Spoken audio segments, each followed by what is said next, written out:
سورۃ العنکبوت کی آیت نمبر 23، ارشاد فرمایا والذین کفروا بآیات اللہ، اور وہ لوگ جنہوں نے اللہ کی آیتوں کے ساتھ کفر کیا، اللہ کی آیتوں کا انکار کیا، ولقائہ، اور اللہ سے ملاقات کا بھی انکار کیا، یعنی وہ قیامت کا تصور نہیں رکھتے۔ اولئک یئسوا من رحمتی، یہی وہ لوگ ہیں جو میری رحمت سے مایوس ہیں۔ وَأُولَئِكَ لَهُمْ عَذَابٌ أَلِيمٌ، یہی وہ لوگ ہیں جن کے لیے دردناک عذاب ہے۔ حضرت ابراہیم علیہ الصلوۃ والسلام نے نصیحتیں فرمائی، فما كان جواب قومه الا ان قالوا اقتلوه، تو حضرت ابراہیم علیہ السلام کو قوم نے، کافروں نے یہی جواب دیا، وہ بولے کہ انہیں قتل کر دو، او حرقوه، یا انہیں آگ میں جلا دو۔ پھر انہوں نے آگ روشن کی، فَأَنْجَاهُ اللَّهُ مِنَ النَّارِ، حضرت ابراہیم علیہ السلام کو آگ میں ڈالا، پس اللہ نے حضرت ابراہیم علیہ السلام کو آگ سے نجات عطا فرمائی۔ ان فی ذالک، بے شک اس میں، لآیات، ضرور نشانیاں ہیں، لقوم یؤمنون، اس قوم کے لیے جو ایمان رکھتی ہے۔ یعنی جب کوئی حق کا پیغام عام کرتا ہے اور وہ متقی پرہیزگار ہے اور صبر کا دامن تھام لے، تو چاہے کتنی ہی مخالفتیں ہوں، کوئی اس کا کچھ بگاڑ نہیں سکتا۔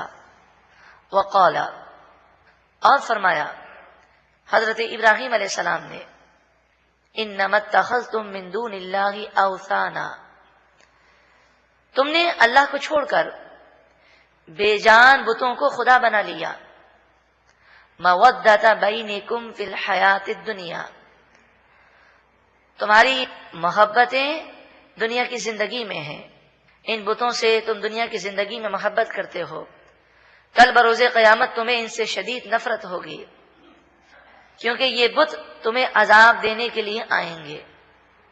اسی طرح انسان آج جس مال سے محبت کرتا ہے، اگر اس مال کے حقوق ادا نہ کیے تو یہ مال کل بروز قیامت ازدہے کی شکل میں آئے گا، اور وہ ڈسنے کے لیے آگے بڑھے گا، وہ اس سے دور بھاگے گا، مال کہے گا میں وہ ہوں جو تیری جان تھی، جب میں تجھے ملتا تھا تو تو خوش ہو جاتا تھا، اور جب میں تجھ سے دور ہوتا تھا تو تو رنجیدہ ہوتا تھا، میری خاطر تو لوگوں پر ظلم کرتا تھا، آج مجھ سے دور کیوں بھاگتا ہے؟ مودۃ بینکم فی الحیات الدنیا، تمہاری محبتیں دنیا کی زندگی میں ہیں۔ ثم یوم القیامت یکفر بعضکم ببعض، پھر قیامت کے دن تم ایک دوسرے کا انکار کرو گے اور گناہگار ایک دوسرے کے دشمن بن جائیں گے۔ وَيَلْعَنُ بَعْضُكُمْ بَعْضًا، اور ایک دوسرے پر تم لعنت کرو گے۔ وَمَأْوَاكُمُ النَّارُ، اے کافروں، اے مشرکوں، اے منافقوں، اور اے وہ لوگوں جن کا خاتمہ کفر پر ہوگا، سن لیں کہ تمہارا ٹھکانہ جہنم ہے۔ وَمَا لَكُمْ مِن نَاصِرِينَ، اور تمہارا کوئی بھی مددگار نہیں ہوگا۔ فَآمَنَ لَهُ لُوطٌ، حضرت ابراہیم علیہ الصلوۃ والسلام کی رسالت کی تصدیق حضرت لوط علیہ الصلوۃ والسلام نے فرمائی۔ حضرت لوط علیہ الصلوۃ والسلام حضرت ابراہیم علیہ الصلوۃ والسلام کے بہت قریبی رشتہ دار ہیں۔ وقال انی مہاجر الی ربی، جب چاروں طرف سے کافروں نے آپ پر ظلم و ستم کی آندیاں چلائیں تو آپ نے، حضرت ابراہیم علیہ السلام نے کافروں سے فرمایا، بے شک میں اپنے رب کی طرف ہجرت کرنے والا ہوں، اب میں دین کی خاطر اپنا وطن چھوڑ کر جا رہا ہوں۔ نصیحت ہے ہم جیسے لوگوں کے لیے کہ دین کی خاطر خلیل اللہ، حضرت ابراہیم جو خلیل ہیں، خلیل کے معنی گہرا دوست، آپ اللہ تعالیٰ کے خلیل ہیں، لیکن پھر بھی دین کی خاطر آپ نے اپنے وطن کو چھوڑا، مشقتیں برداشت کی۔ انہ هو العزیز الحکیم، بے شک وہی غالب حکمت والا ہے۔ وَوَهَبْنَا لَهُ إِسْحَاقَ، اور ہم نے حضرت ابراہیم علیہ السلام کو اسحاق عطا کیے، وَيَعْقُوبَ، اور حضرت یعقوب عطا کیے۔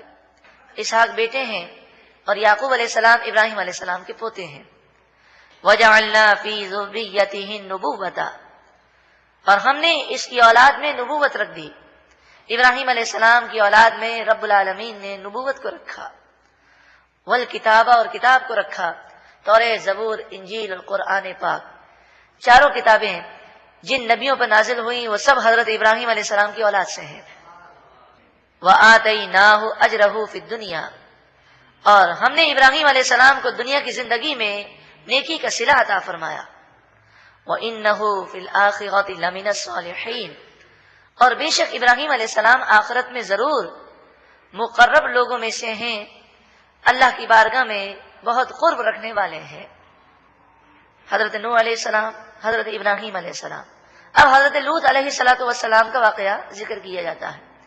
ان تمام باتوں میں نصیحت اس بات پر ہے کہ ہر دور میں ایسا ہوتا رہا کہ کافروں کی اکثریت رہی اور وہ مسلمانوں کے خلاف پروپیگنڈا کرتے رہے، دین کو جھٹلاتے رہے۔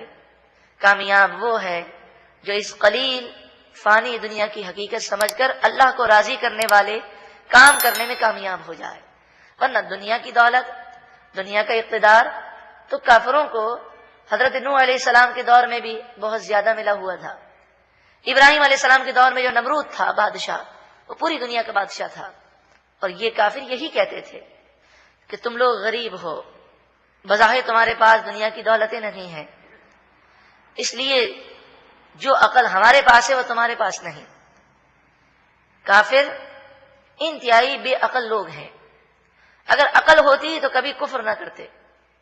یہ اپنی عقل کو استعمال کرتے ہیں مگر دنیا کے لیے۔ در حقیقت عقل مند و دانا وہی ہے جو اللہ اور اس کے رسول کا فرما بردار ہے۔ وَلُوطًا، اور حضرت لوط علیہ السلام کو ہم نے بھیجا۔ اذ قال لقومه انکم لتأتون الفاحشۃ، جب آپ نے اپنی قوم سے فرمایا بے شک تم ضرور بے حیائی لے کر آئے ہو، فاحشہ، تم بے حیائی لے کر آئے ہو، ملک میں بے حیائی پھیلا رہے ہو۔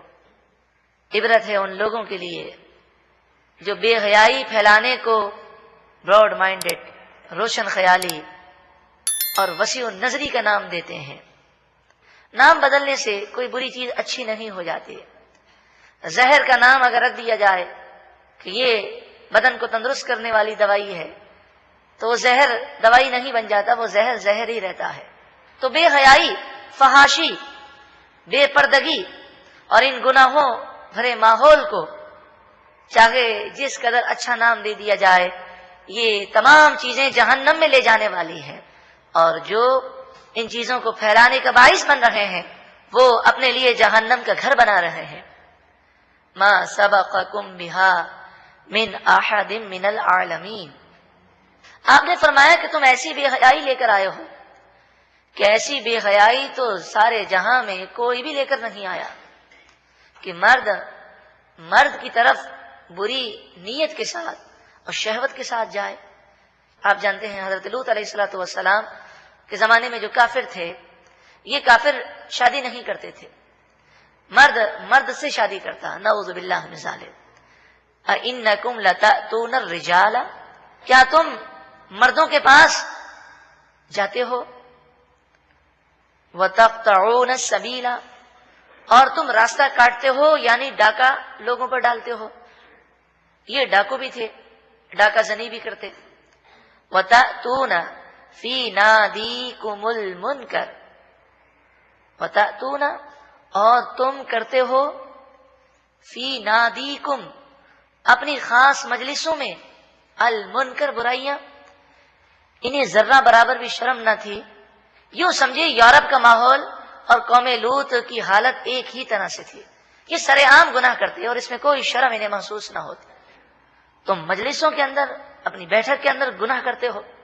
اس کے علاوہ ایک دوسرے پر وہ تالیاں مارتے، سیٹیاں مارتے، ایک دوسرے پر تھوکتے، ایک دوسرے پر کنکریاں مارتے، ایک دوسرے کا مذاق اڑاتے۔ ان کا کام عجیب و غریب حرکتیں کرنا تھا، یہاں تک کہ کبھی راستے میں بیٹھ جاتے، کوئی بھی گزر رہا ہوتا تو اسے کنکر مار کر پھر اس پر ہنستے، فما کان جواب قومہ، آج بھی لوگوں کو نصیحت کی جائے تو لوگ یہ کہتے ہیں کہ جو عذاب کا تم ذکر کرتے ہو لے آؤ اس عذاب کو، کچھ نہیں ہوتا ان باتوں سے، کوئی عذاب نہیں آتا، اس طرح کی باتیں لوگ کہتے ہیں۔ فما کان جواب قومہ، آپ کی قوم نے صرف ایک ہی جواب دیا، الا ان قالوا، وہ بولے ائتنا بعذاب اللہ، لے آؤ اللہ کا عذاب، ان کنت من الصادقین، اگر آپ سچے ہیں۔ قال رب انصرنی علی القوم المفسدین، عرض کیے پروردگار فساد کرنے والی اس قوم پر تو میری مدد فرما اور اس قوم کو ہلاک فرما۔